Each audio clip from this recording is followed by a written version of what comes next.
All right, you ready for my question tonight? Maybe. Yeah. So the question for you tonight is, do you believe that you're safe? Do you believe that you're safe?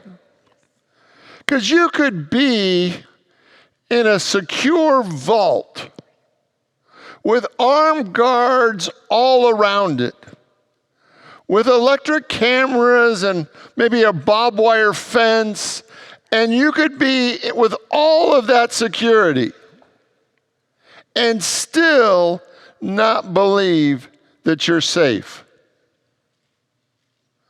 We have people every day that live in great fear, and the chances of them being harmed in any way are so small. So the question for you tonight is, do you believe that you are safe?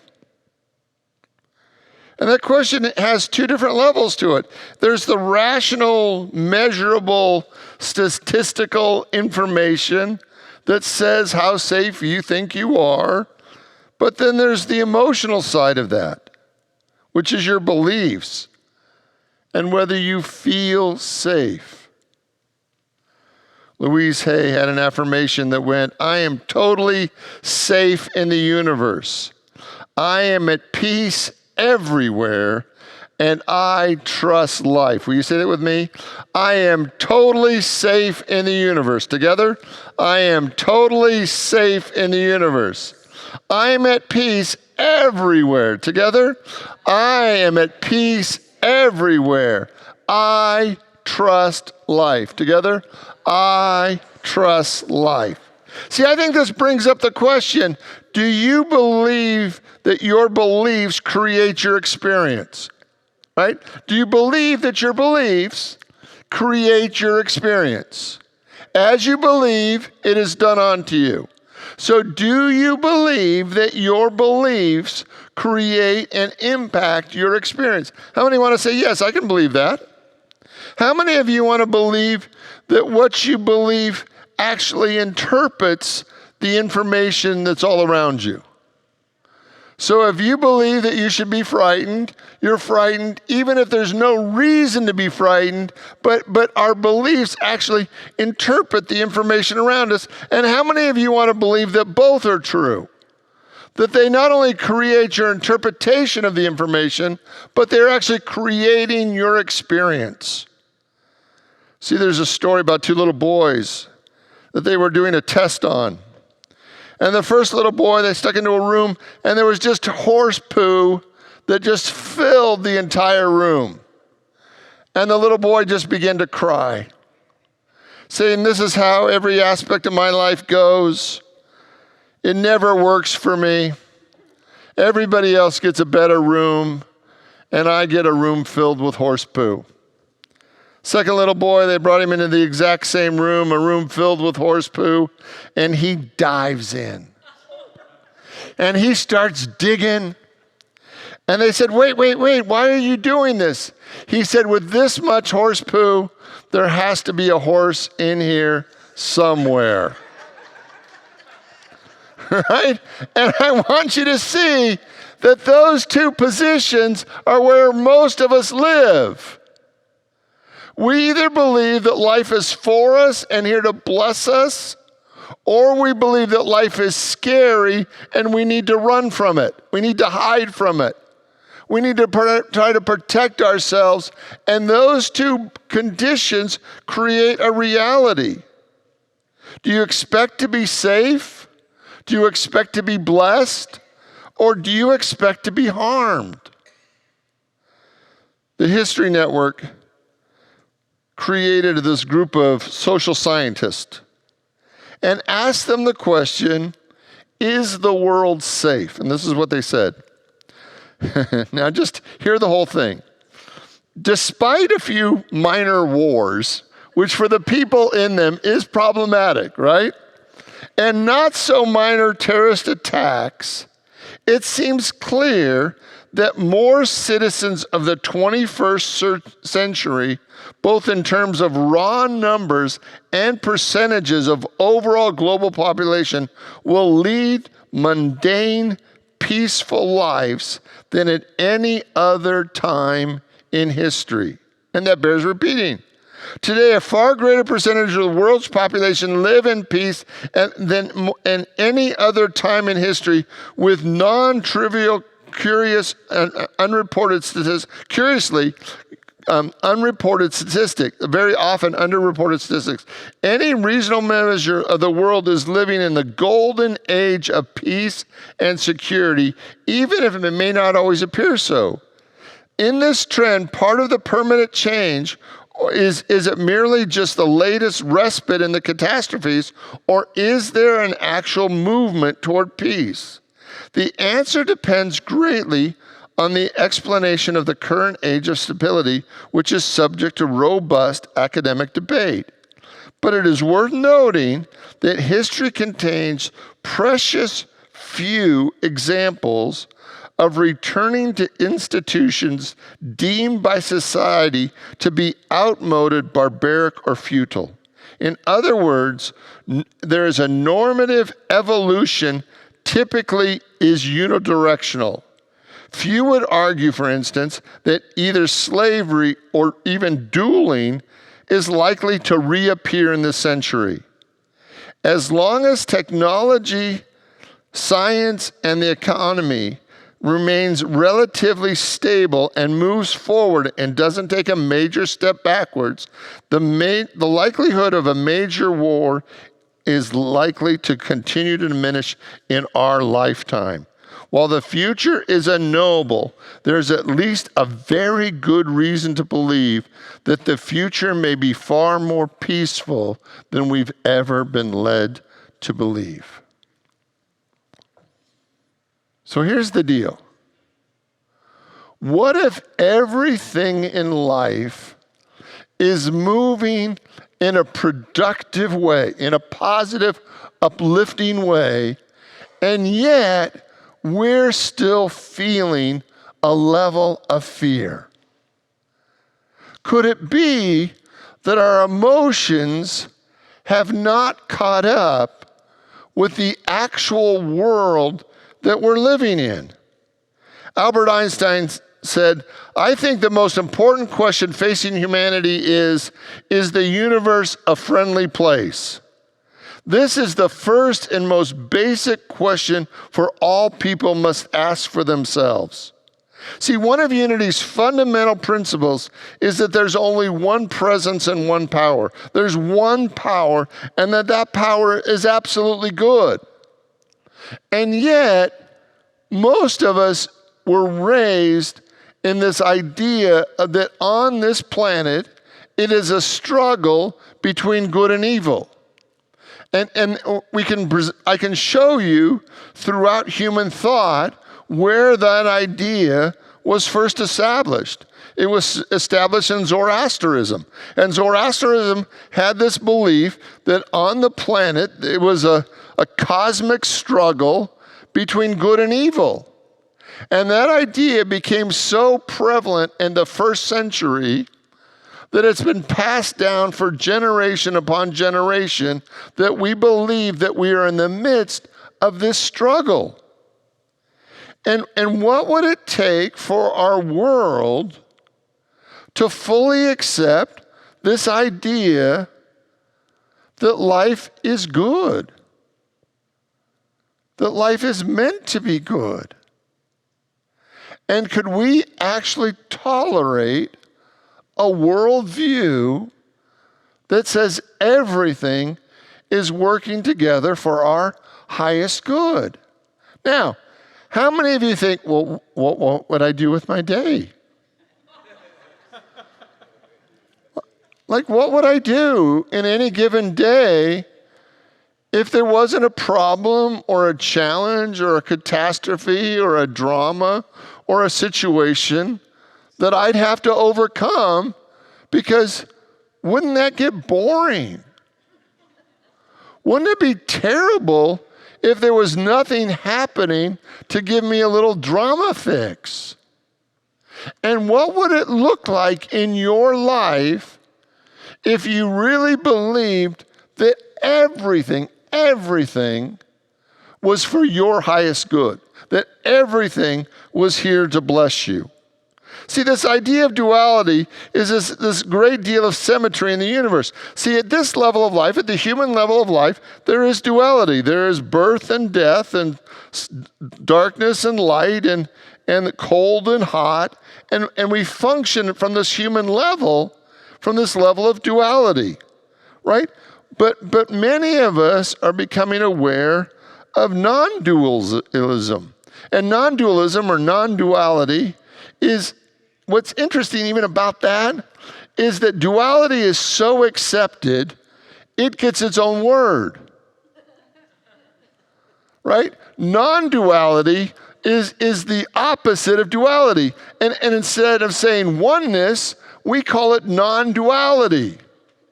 Because so few people actually believe in non-duality that it doesn't really get its own word, it just gets the opposite of duality. So it's not duality, we're over here in somewhere else. And what I want you to see tonight is that this idea of moving to a non-duality mindset is part of our spiritual evolution.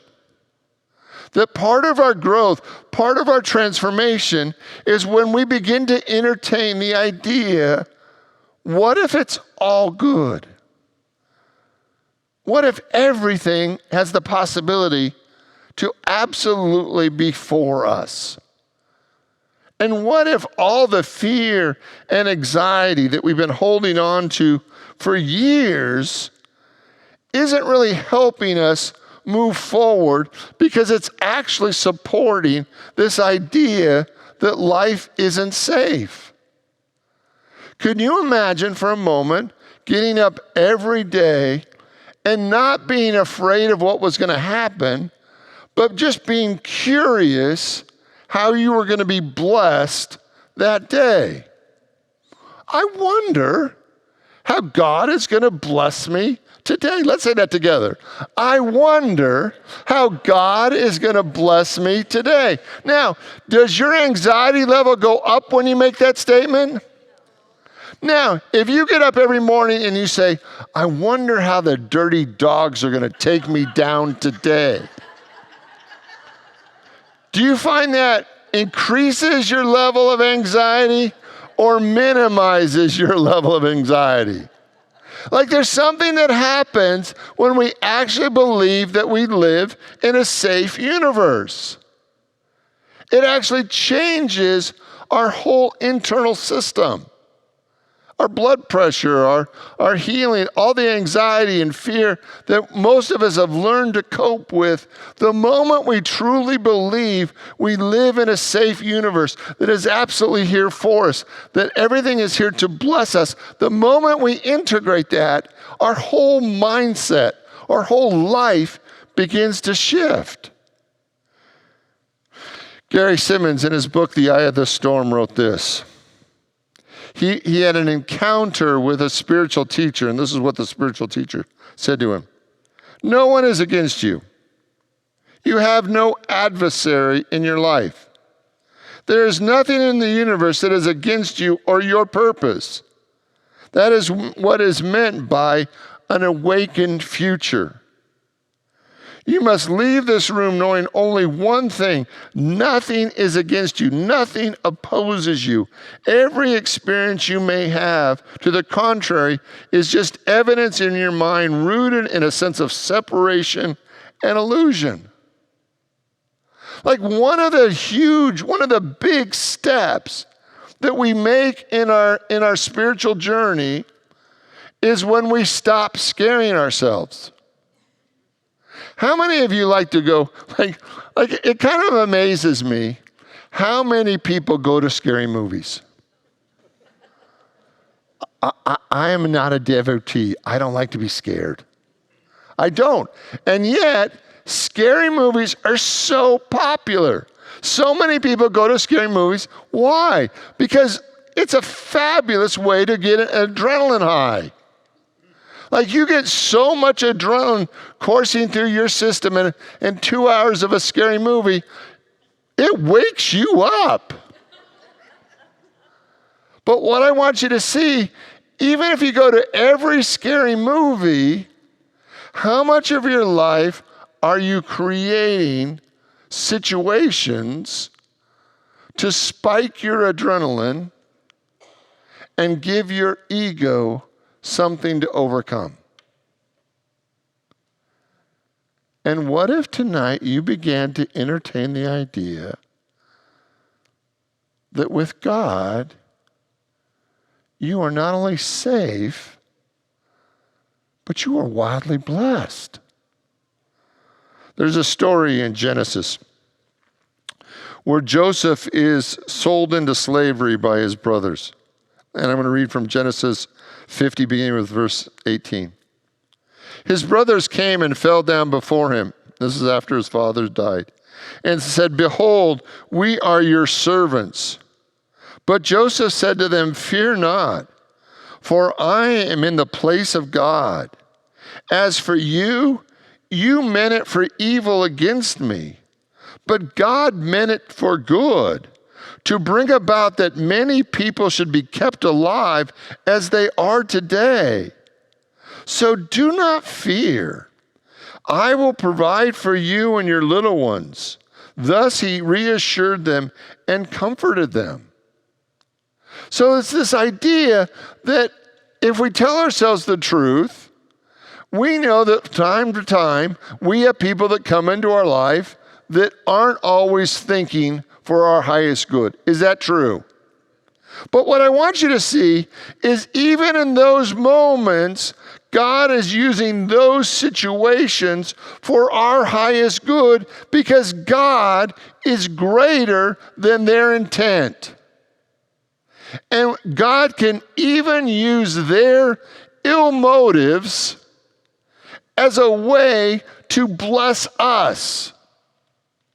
But if we are running around scared day after day after day, we're not even open to the possibility that something greater could come from that situation than their motives. We feel like their motives are the most important thing, and they're not. But we have to be in the mindset that says everything that comes into my life is there by divine appointment and is there to bless me. Jesus, in the experience of the crucifixion, said this: "Father, forgive them, for they know not what they do." Now, were all those individuals at the time of Jesus' crucifixion, were all of those individuals in it for his highest good? No. Because they played their part, did something greater come from that experience? Yes. That he demonstrated the overcoming of physical limitations. He was crucified and was born again. And because of that, something far greater has happened. But we have to be in the mindset that doesn't allow us to be limited by what other people's intentions are. And the moment we open our mind and heart to the experience that good and only good comes into my life, the moment you decree that, the moment you believe that, the moment you accept that good and only good comes into your life, that whatever intentions or situations may come to you, you have claimed a higher possibility that demands a higher level of good. And as spiritual people, we have not fully used that ability to claim a situation for good and only good. And I want you to look in your life right now and to see the situations in your life that you've been afraid of. That you believe that somebody could take your good away from you. That you have allowed their ill intention to scare you into thinking that they could actually harm you in some way instead of bless you. And the moment you decide that good and only good, There is only one power in my life, and that power is God, and that power is good. The moment you declare that possibility and decree it as your reality, you actually move into a higher level of good that only good can come to you. But you have free will. And if you don't use the power of free will to claim the level of life that you desire, then we're now getting banged around by all the craziness of the world. Good and only good comes to me now. Together? Good and only good comes to me now. Now, one of the things I want you to see about this is that we are learning the full capacity of our soul. And sometimes the way we learn the full capacity of our soul is in getting spiritually worked out. And so sometimes when life is happening, we actually are strengthening our spiritual muscles to acknowledge that good and only good is going to come from that. And as you stand in that, as you decree that, you actually create a new level of life. One of the most profound things that Jesus said in John 10:30 is, I and the Father are one. I believe that is the ultimate experience for all of us. That all of us through this life experience are learning to experience our oneness with God. That is our divine purpose, is to know our oneness with God. And the moment that becomes the most important thing, then everything in your life is working to bring you to that realization that you are one with God. And everything in your life, no matter what the situation is here to perfect you, to heal you, to bless you, to empower you, to make you greater than you have ever been before. But there is only one presence and one power. Life is not here to knock you around. Life is here to teach you that you are fully one with the living, moving presence of God. And as you claim that reality, that is established unto you. God and I are one. Together, God and I are one. One more time. God and I are one. So here we go. You ready? Here's your homework. I want you to seriously look at anything in your life that might be scaring you. Does everybody have something? Health, finances, spousal issues, children issues, government issues. Does everybody have at least one thing? If you don't, talk to your neighbor. I'm sure he's got 2 or 3. Right? And I want you to see tonight that you have a God-given right to be as scared in that situation as you want to be. Right? You get to be freaked out. You get to run around like your hair's on fire. Because you have free will. You get to be as overwhelmed and put out of shape, and you get to have whatever experience you want. But there's a moment in your soul's evolution when you're going to stop the madness. When you're in the place of whatever is in your life, you're going to stop the madness and say, good and only good is coming from this situation. Together, good and only good is coming from this situation. And you'll decree it. You will establish the spiritual truth of that. And at that moment, you have dominion over life. Because in that moment, you are no longer riding the up and down waves of life. You have taken dominion, and you will know your oneness with God because you've claimed it. Good and only good is coming to me now. Together? Good and only good is coming to me now. And I want you to feel the power of that. Because for me, that's the difference between being a spiritual child, a child of God, and being a man or woman of God. When we're in our childish fears, the boogeyman is always in the closet. And it doesn't matter what the boogeyman is, there's always something scary chasing us. But there's a moment in our soul's evolution where we put away childish things.